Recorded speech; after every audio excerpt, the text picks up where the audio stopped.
Good evening and welcome to our Repeal on the Corner show here in Chaguanas East. My pleasure to have you, our viewers, on with us. Sit back, relax, as we have a very informative session for you on the Procurement Amendment Act of 2020.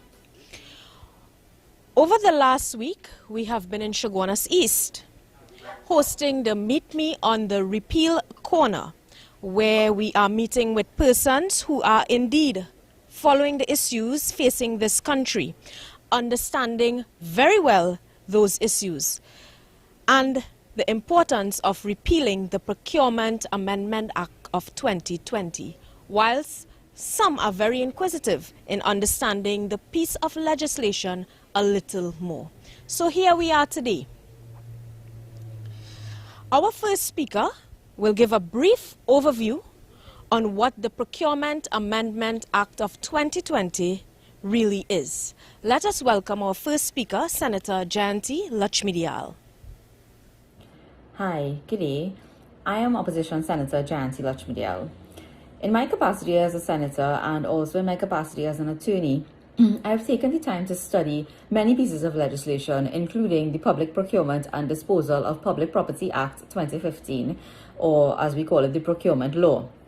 Now, this procurement law, one must understand, was not the product of some overnight VAPs. It came after many, many years of clamoring from the private sector and many civil society organizations who saw the need for a more robust system of accountability and transparency when it came to the expenditure of public funds. The People's Partnership Government answered that call and they brought this act in 2015. It came to fruition. It was passed through the Parliament. We must look very carefully at all of the actions taken by the government since then. They have not taken any steps towards really seriously operationalizing this piece of law. Instead, in 2016 and again in 2017 and now in 2020, they have brought amendments to the Parliament to whittle away at some of the powers that were vested in the Office of the Procurement Regulator, and now they have even removed certain areas from the oversight of the Procurement Regulator. This is a very dangerous move, and this is the reason why we are saying this act must be repealed. The act which was passed last year, all it does is create avenues for corruption to occur, for public monies to be expended without any real oversight by the Office of the Procurement Regulator, and this cannot be allowed to stand. We are asking citizens of this country, everyone, opposition, whether you're a supporter of the United National Congress or not, take a look at what is happening in our country. Take a look at the state of our economy. Take a look at what is happening around you. We are facing serious economic hardship in this country. We are hearing talks about property taxes being implemented because that is the only way the government can raise money. It is so important in a time like this for us to ensure that public monies aren't expended in such a way that there's wastage through corruption.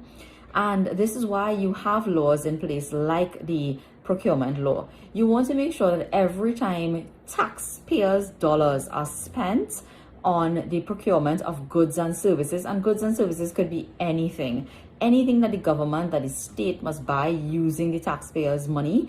This is what we call procurement, where you want to make sure that every time that is done, it is done without any corruption and wastage of public funds. We are not in a situation, we are never in a situation, and it's never a good thing to have corruption being part of what is the expenditure of taxpayers' dollars. Really, these amendments, firstly, they created certain exceptions. Now, the government is peddling this narrative that they should not be told who they must procure certain types of services from, like medical services and legal services and so on.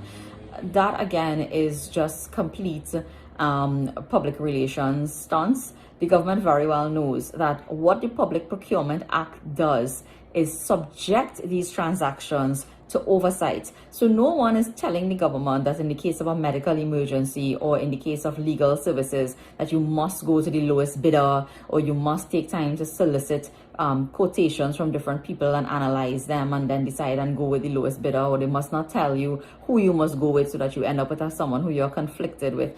That is rubbish that is being peddled out there to gain support for what is essentially an amendment to a law which removes the oversight. So you can go to any medical institution that you wish. When I say you, I mean the government. The government can also procure legal services from any attorney that it would like to procure from.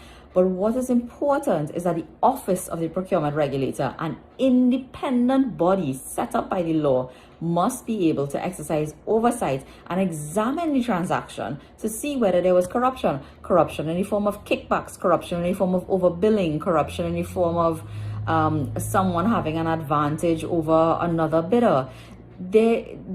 You can never move forward as a society if you continue to allow only certain segments of society to benefit from state contracts. That is very dangerous. We do not understand, and a lot of people don't understand, how much spillover there is in terms of procurement into other areas of life. When you have corruption in the expenditure of public funds, these things can actually fuel gangs. So it is the height of hypocrisy for the government to come and say that they need laws in place that trample upon the constitutional rights and freedoms of citizens in order to crack down on gang activity. But then you are allowing procurement to take place and the expenditure of public funds through regional corporations and otherwise, which can lead to the funding of gangs. There's a lot of information out there that says that gang activity is linked to public funds and contracts being awarded, especially through regional corporations. So what we do not want to happen is having this Office of the Procurement Regulator basically becoming powerless. We want to ensure that the most robust level of oversight is available at all times for all transactions involving the expenditure of public funds. For this reason, we ask everyone to join with us. Join with us in this movement that we have started to bring a bill that will repeal these amendments. We need strong institutions to exercise oversight to ensure accountability and transparency in this country.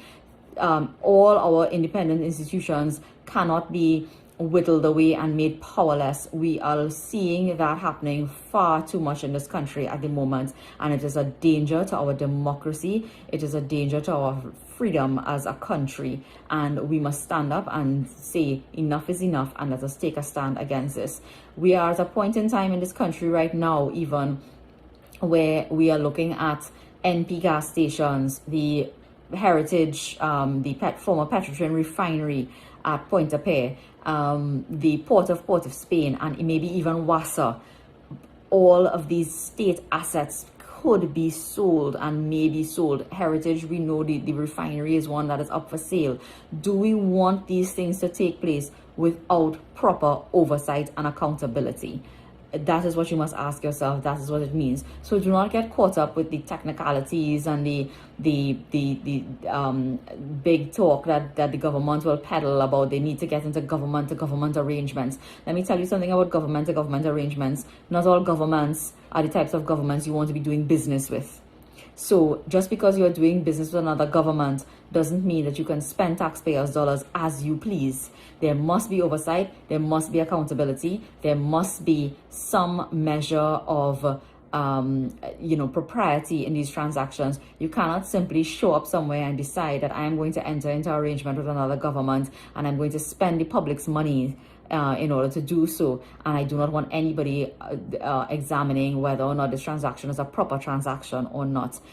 When we are looking at spending public money or disposing of public assets, there could never be too much oversight and accountability in terms of those types of transactions. And so I'm asking everyone to stand firm, take a stand against us, and keep the pressure on the government to ensure that this law is not left on the statute books, and that the Office of the Procurement Regulator will be able to function in the manner in which it was intended. After many, many years of work, many years of corruption scandals dating back to pre my existence on this earth, there were reports into all the different types of scandals that would have been taking place with respect to construction, with respect to many different public projects. And it was always a recommendation that we have an office of the procurement regulator and we have better systems in place to ensure that government monies are spent and taxpayers' dollars are spent in such a way that there is no corruption, or that there's a way to minimize the amount of corruption that could possibly take place. It is the height of political hypocrisy for this government that campaigned year after year after year when they were in opposition, criticizing everyone and calling everybody corrupt, and criticizing every single program that the People's Partnership government introduced for corruption and corruption and corruption. And now, when you have a law in place passed by the partnership government to tackle corruption, you want to weaken that law and water it down. So you need to see this for what it is. You need to see it as an attempt by the government to avoid scrutiny, and you need to take a stand against it. And I thank you all for your support. Thank you very much, Senator Ganty Lachmidial, a young lady, very brave and bold and willing to fight for the issues of, facing those persons, our citizens here in Trinidad and Tobago.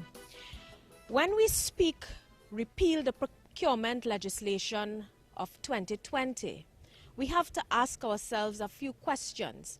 And these would include: 1, is this piece of legislation consistent with all legal provisions of corruption? We must also ask ourselves another question. Question number 2, will this piece of legislation restrict transparency? And question number 3, will this piece of legislation encourage performance or encourage control? Maybe we can get an idea by having a look at Gary Aboud's video on what can happen if this piece of legislation is not repealed. Hi, my name is Gary Aboud. I'm the Corporate Secretary of Fishermen and Friends of the Sea, Trinidad and Tobago.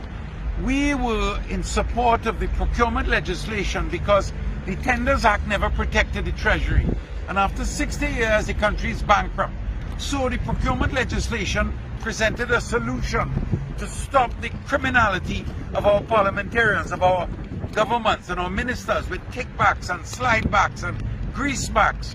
And so people don't realize that this is the port of Port of Spain. It starts at the lighthouse and it ends at Invaders Bay. We are going to take you and show you. And this is the most expensive real estate in Trinidad and Tobago. And the government have announced that they want to privatize it. So why we are making this video is to let you know that the procurement regulation prevents them from selling it in secret at night to friends and family, maybe my family. But it's wrong. The Treasury must be protected. The next thing we're going to take you to see is Invaders Bay. This is Movie Town. From the lighthouse to Movie Town, it's 2 miles, 3 kilometers. And look at what it is. It's perfect land.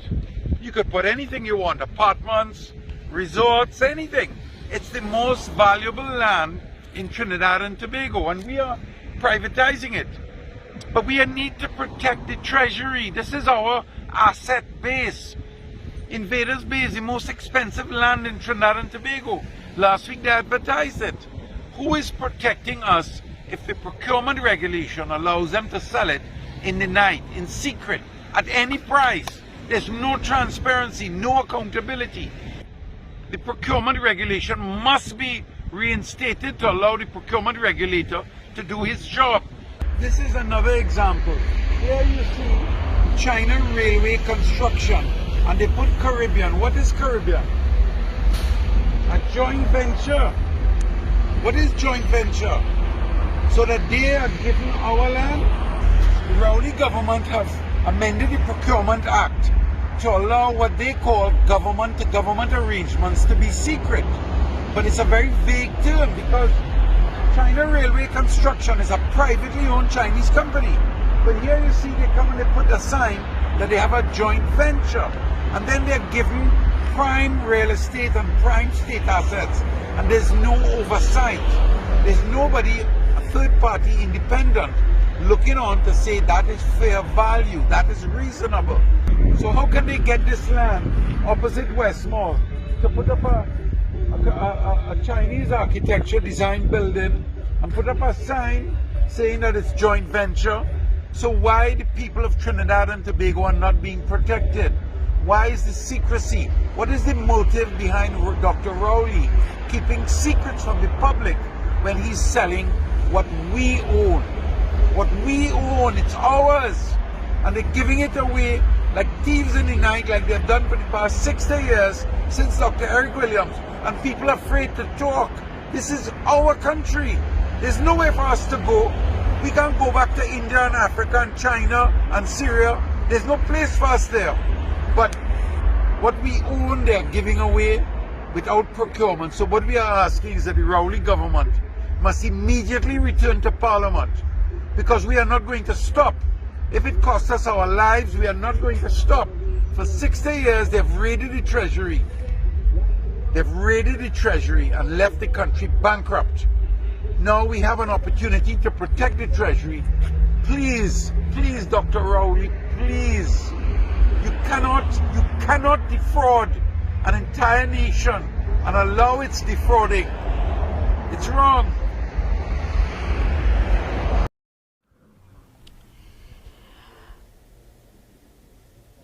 As I have said earlier in this show, our show Repeal on the Corner, we have been throughout the constituency of Chaguanas East over the last week.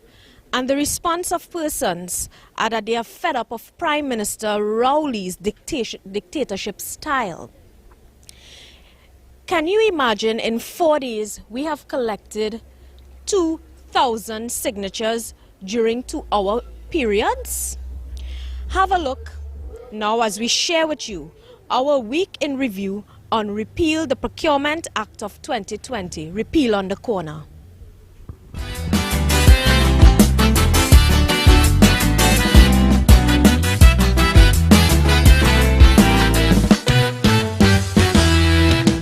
We are inviting you to come out and sign the petition to repeal the procurement legislation of 2020.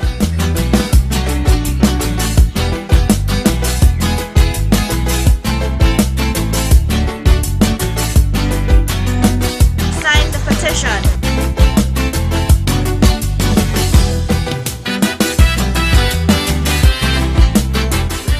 Don't steal! Sign the petition!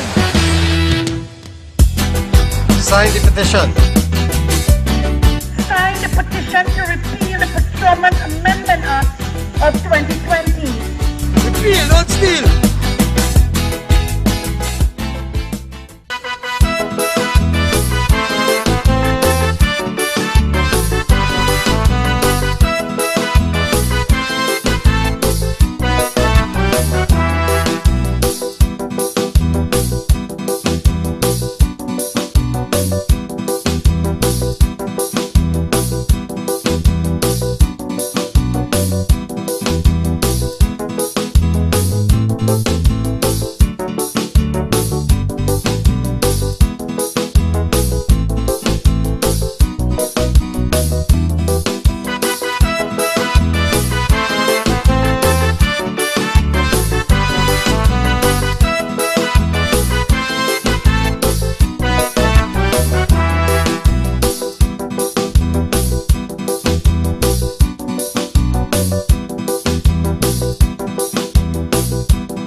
So there you see it, repeal the Procurement Act of 2020. Persons are lining the streets each and every day. We are out there.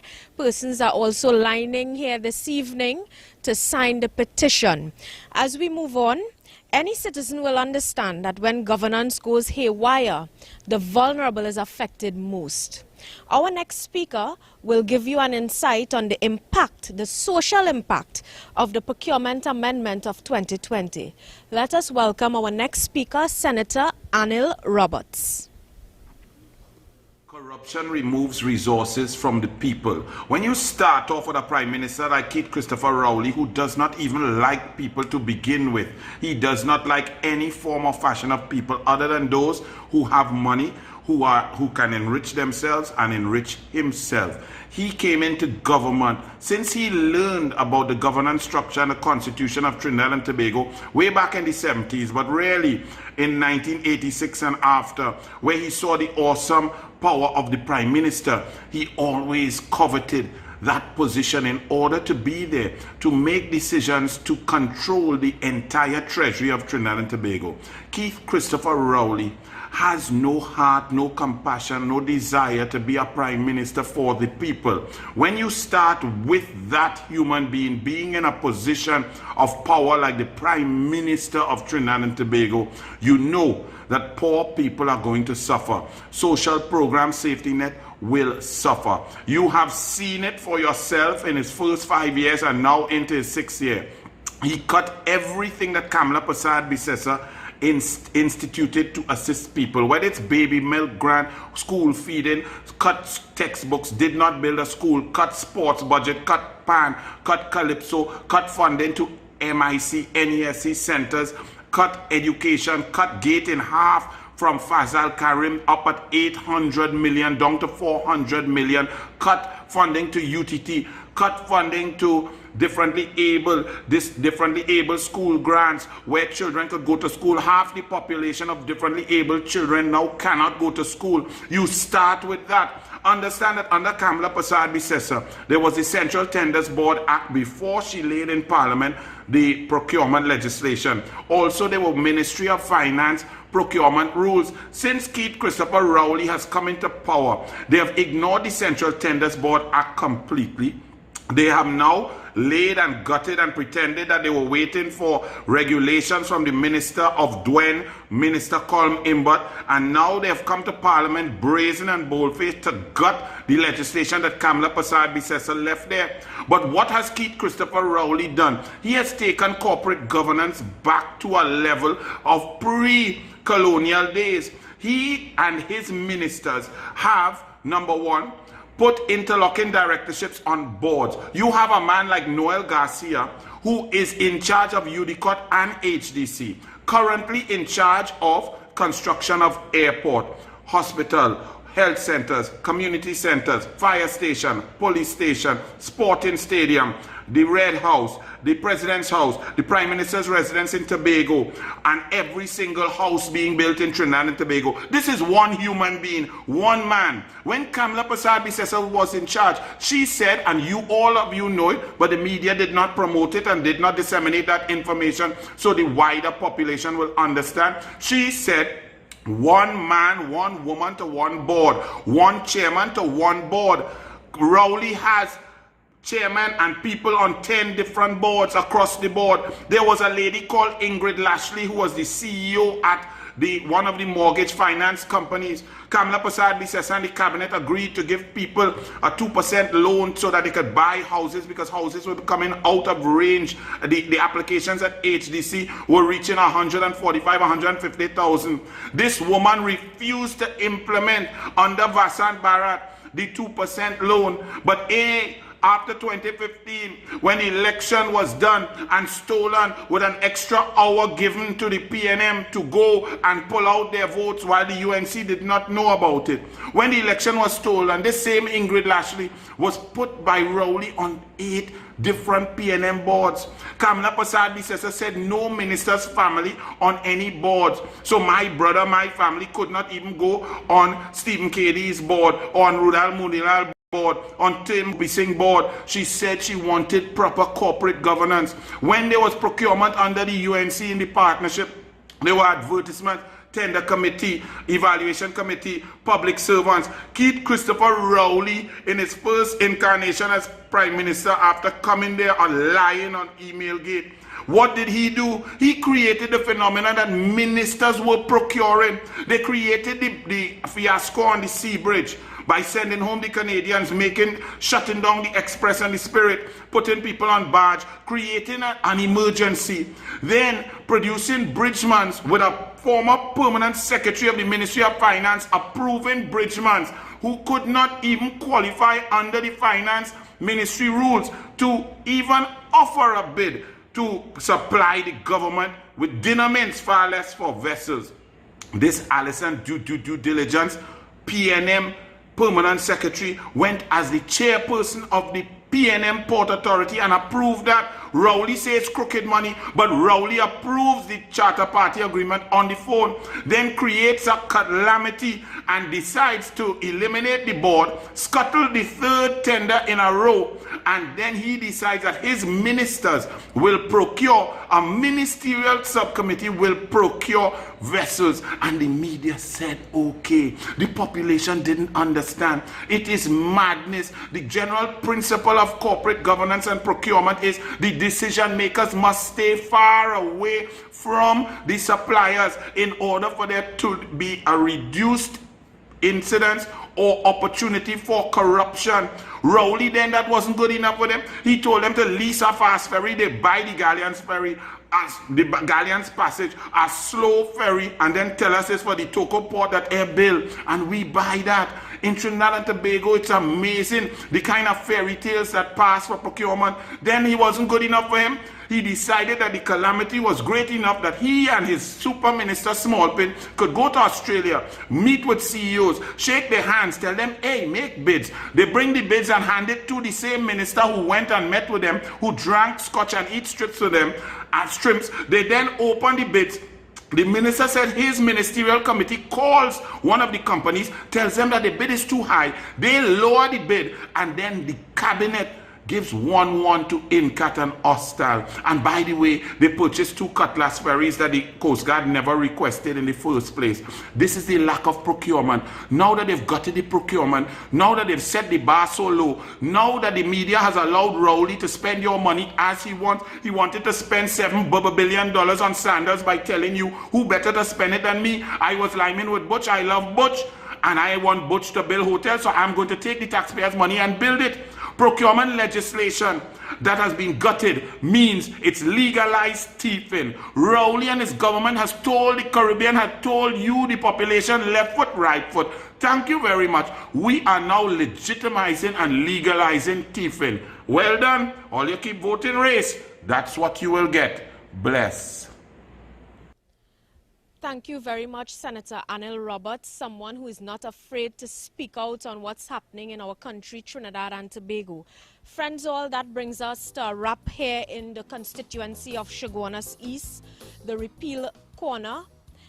We thank you for watching, and we ask that you put your voices on paper and let the government note that citizens will no longer swallow their nonsense.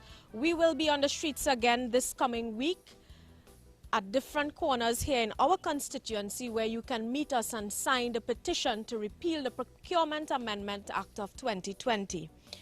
So we invite you again. Thank you for watching, but remember to sign the petition, prevent stealing, protect your taxpayers' dollars, protect your country's assets, protect the vulnerable from any further sufferation. Thank you and have a great weekend.